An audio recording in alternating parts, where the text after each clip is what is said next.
ભજન છે ને ભજન એમના સમજાય એવું છે જ નહીં. આ ભજન સમજવા માટે બાપુ બહુ મહેનત જરૂરી છે અને એની માટે સદગુરુની જરૂર પડે. સદગુરુ સિવાય બાપુ આ મગજમાં બે વાત જ નથી.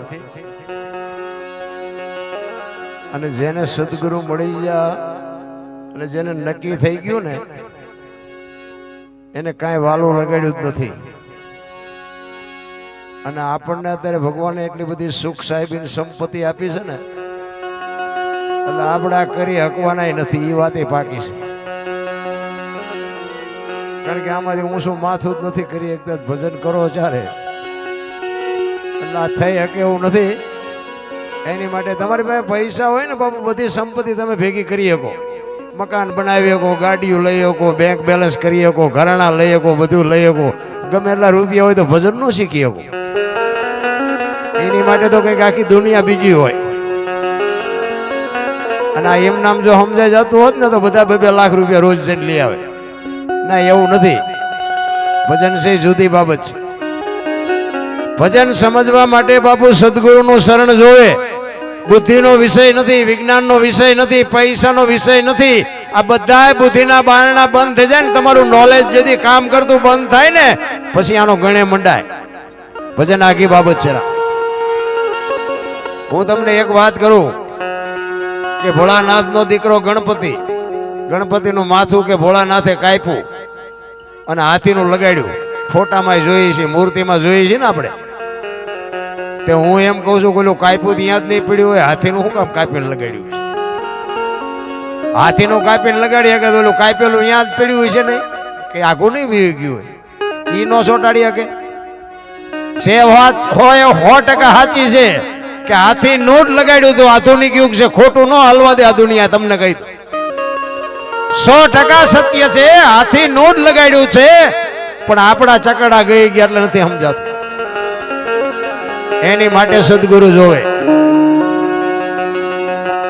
આ એવી નાની એવી વાત નથી. ગોળ બંગાળના રાજા ગોપીચંદ ને 92 લાખ માળવાના ધણી ભરતરીને નક્કી થઈ ગયું. આપણે નક્કી નથી થયું. 7-8 પેટીઓ ખાય તો ન ખૂટે એટલું હોય અને એને નક્કી થઈ જાય તો એના 5% નથી આપણી પાસે. એની જે સંપત્તિ હતી ને એની 5% આપણી પાસે નથી. એટલે આ સમજાય એવું નથી. અને જો સમજાય જાય તમે અમને બોલાવો નહીં ને એવું છે નહીં. નગર તમે તો બધા એજ્યુકેટર છો, આમ દેખાવ છો એવું લાગે છે. બધા ભણેલ ગણેલ હશો, સંપત્તિ વાળા હશો, બધું હશો. હું મારો ઇતિહાસ કહું ને તો આપણો જેસલ કરતા ઇતિહાસ ખરાબ છે. તમને જે લાગતું હોય. અને હું ખટારાનો ડ્રાઈવર છું. અત્યારે નથી કરતો પણ મારો ધંધો મેન ખટારાનો અને ઈથી મેન ધંધો ઝઘડો કરવાનો. બાજવા સિવાયનો આપણો કોઈ બિઝનેસ નહોતો. ખટારાનો ડ્રાઈવર તો 19 મેં કોમ ન કહેવાય. ખટારાના ડ્રાઈવરને કોઈ પાણી પાય. આ તમે હેઠે બેઠા છો ને અમે ના ઉપર ચડાવ્યા છે તો આ કયો છેડો એડો નક્કી થાય શકાય? હું તો એમ કહું છું કે મારા કરતા તમારા બધા પાસે પૈસા જાજા હશે, સંપત્તિ જાજી હશે, પણ તો તમે હેઠે બેઠા છો ને આ કાં તમે નથી આવતા? આ તમારું કામ જ નથી. અને કામ હોય તો અહીંયા આવીને એક વખત જે બોલાવો છો લોહીના ધબકારા ન વધી જાય તો તમારો ગુલામ થઈ જાઓ. જે ન બોલાવી શકો જે બાપુ. આ તો સદગુરુની કૃપા હોય તે દુનિયા સાંભળે છે. નકર આ કોઈ એટલા બધા હારા નથી. જગત છે ને આ દુનિયા દોરંગી છે. હાથીની અંબાડીએ ચડાવી દે ને ક્યારે ઉતારીને કથાડે ચડાવે એનો કોઈ ભરોસો નથી. પણ સવારામ બાપાએ કીધું કે ભજનના ભરોસે રેજે અંતે ઈનર હોપશે. અમર બીજક જેને હાથ લાગ્યું એને કાળ કેમ લોભશે. જેનો તાર હંતાઈ જાય. બાકી ઝઘડા કરતા હતા ને તેથી કોઈ હામું નહોતું મળતું. ના માર્ગે ચડ્યા હતા રાકા મોઢામાં ગાલમાં આંગળા ભરાવે. હરી ભજવું હક બોલવું દોનું બાતા અવલ. આવા નરને આઠે પોર કોઈ દી ઉતરે નહીં અમલ. મારે અશુભાઈ અરે ઘણી વાર અમારે ચર્ચા થઈ હતી પણ આવવાનું કમુરતામાં નક્કી કરતા હતા પણ મારે તારીખો ખાલી નહોતી એટલે મેં કીધું પણ હવે સેટિંગ થાય એવું નથી. હું તો એમ કહું છું કે મારા જેવો પાપી આ દુનિયામાં કોઈ હશે જ નહીં. અને એ તો આ તમે બધા અમને સાંભળો છો ને બોલાવો છો. અહીંયા કેટલી આબરૂ છે ત્યાં આવીને જોવો તે ખબર પડે કે અમારી આબરૂ કેટલી છે. મેં કીધું એમ જેસલ કરતા ઇતિહાસ, કારણ કે આપણે કોઈ સારું કામ કર્યું જ નથી.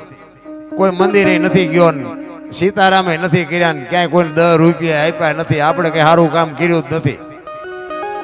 પણ એક મેન મુદ્દો તમને કહું કે હું તો એમ કહું કાંઈ ન કરો તો કાંઈ નહીં, પણ મા બાપને જાળવજો. બાપુ મેં એક જ સારું કામ કર્યું ને એમાં આપણો મેળ પડી ગયો. મા બાપ જેવા બાપુ ભગવાન ને માતાજી ને પિતા આખી દુનિયા દુકાનો ખોલીને બેઠી છે, કોઈ કઈ છે નહીં વાતમાં. મા બાપ જેવા ભગવાન ચાય છે નહીં. ગોત હોય ગોતીને આંટો મારી જો, ક્યાંક ભેગા થાય તો મને ફોન કરજો કે કાંઈ છે ભગવાન. ક્યાંય કાંઈ છે જ નહીં. હું આખી દુનિયા રખડીને બેઠો છું. બધા લાવો લાવો કરે, લઈ જાઓ એમ કોઈ કહેતું જ નથી. અમે એક જગ્યાએ ગયા ને અમે આમ અંદર ગયા ને તો કે 10 રૂપિયા આપો. મેં શાના? એ કે ટોકરો વગાડવાના. મેં કીધું અમારા ગામના રામજી મંદિરમાં 4 ટીંગાય છે, ધરાઈશું તો હું નહીં વગાડવી. આવીને આવી દુકાનો છે ચારે બાજુ, આટો મારવો હોય તો મારી જો. દુનિયા જોવા જેવી છે પણ મળે કાંઈ નહીં. મળે મા બાપના આશીર્વાદથી, બાકી કાંઈ નહીં. ખોટી વાત છે. બધા છે ને ઊંધા કાન પકડાવે. બધા કે સ્વર્ગામ છે સ્વર્ગામ. કોઈ જે હોય તો મને કહો તો આમાંથી આર્યું એ સ્વર્ગ છે, બાકી કોઈ સ્વર્ગ વર્ગ છે એની રાહ જોતા નહીં. સોનાના સિંહાસન ઉપર કે ઇન્દ્ર ભગવાન બેઠા છે, ઇન્દ્રની અપસરાઓ નાચ કરે છે, અહીંયા ફુવારા છે, અહીંયા કોઈક જીવ હોય તો કોને મારે પગ ચાલવા છે. બધું આમ જ હાલે છે, ડીંગો ડીંગ જ તે. પૈસા લેવા હોય ને એટલે બાપુ બધી ડઈ ડઈ વાતું છે, કઈ છે નહીં. આપણે પૈસા આ ધંધો કરતા કરીએ છીએ એવું છે નહીં. મારો તો એક જ હિસાબ છે કે માણા થઈ જાવ. જીવવા જેવું ટાણું આવ્યું છે, જીવવા જેવો સમય આવ્યો છે. આપણા ગઢ તમારે તો અહીં જેવું હોય એવું, બાકી અમારા ગઢ ભૂખ્યા મરી ગયા, ખાવા રોટલા નહોતા.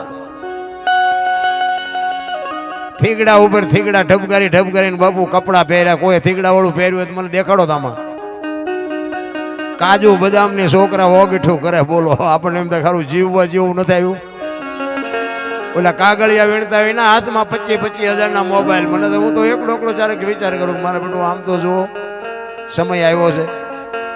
આમાં જીવતા ન આવડે તો આંટો છે એવું નથી લાગતું. અરે હું જોવે છે શેઠો જ નથી માણાનો ભલામણ. હું તો એક જ વાત કરું, મા બાપની સેવા કરો, વ્યસનથી થોડાક આઘાર્યો અને ભાઈઓ કુટુંબમાં મેળ રાખવા, વગર પૈસાની સુખી થવાની દવા.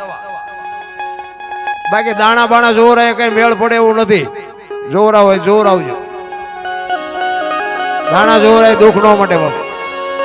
પણ તમને અને મને એક ઈશ્વરે માણસનો અવતાર આપ્યો છે ને, કઈક મોજ કરી લેજો. એક ઘડી હાથી મેં પુનિયા તુલસી સંગત સાધકી કટે કોટી અપરા. 24 કલાકમાં કઈક કરી લેજો ને ઈ જ તમારી મારી ભેળું આવવાનું છે.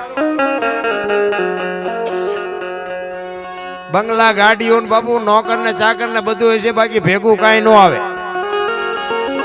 ભેગું આવે એવું કઈક કરજો. ઈ જ જીવવાની મજા છે ને એનું નામ જ જીવન. બાકી તો આ કીડી થી માંડીને હાથી સુધી કોણ ભૂખ્યું રહેશે? કોઈ. ઈશ્વરે બધાને મોકલ્યા છે ને એની બધાની એને ખબર જ છે.